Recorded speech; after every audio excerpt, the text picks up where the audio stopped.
In order to use the Guest Casita TV, find the Roku remote labeled Casita Roku. Press your red power button pointing it at the TV. You can see you have your screensaver on. Press any button to wake it up.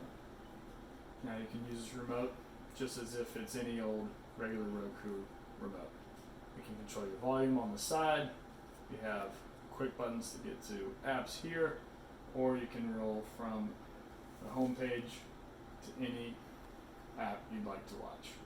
Whenever you're done, press power off. And if you'd like to go back to the home page at any point, you press this home button. If you just need to go back, you press your back button. Play, pause, rewind, skip backwards.